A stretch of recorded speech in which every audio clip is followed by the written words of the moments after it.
May magandang balita po tayo para sa mga motorista. Posibleng sa loob ng 4 na taon, makakabiyahe na kayo ng dire-diretso mula North Luzon hanggang South Luzon Expressway. Aabutin na lang din daw ng mahigit 1 oras ang biyahe mula Ninoy Aquino International Airport papuntang Clark Airport sa Pampanga. Nakatutok si Teresa Andrada.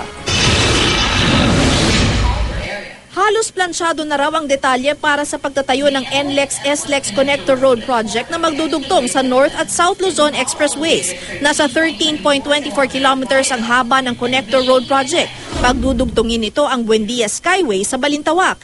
Kailangan na lang aprubahan ng pamahalaan ang panukala ng Metro Pacific Tollways Corporation. Ipinresenta na kay Pangulong Noynoy Aquino ang detalye ng proyekto.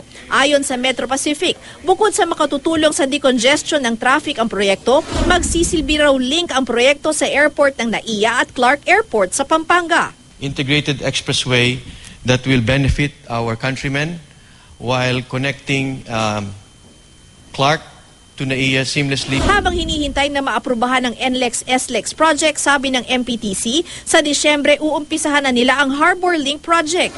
Ang proyekto na nagkakahalaga ng halos 13 bilyong piso ay magdudugtong sa NLEX sa port area sa Maynila. Sabi ng Pangulo, malaking tulong ito partikular sa delivery ng iba't ibang produkto. Currently, when you have to ship all of this and you go by boats, you have to, if it's a Manila port, you have to contend with traversing EDSA.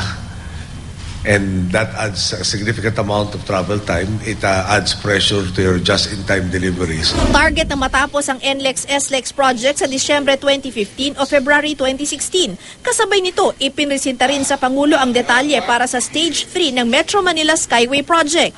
Ang proyekto na may haba na 14.2 kilometers ay nahahati sa 3, mula Buendia hanggang Bikutan, Bikutan hanggang Alabang at Buendia hanggang Balintawak. Dahil elevated ang Skyway, makatutulong daw ito na maibsan ang traffic sa EDSA dahil kahit papano, mababawasan daw ang mga sasakyang daraan dito. By the end of this year or early next year, pwede na silang mag-umpisa. Teresa Andrada, Nakatutok, 24 Oras.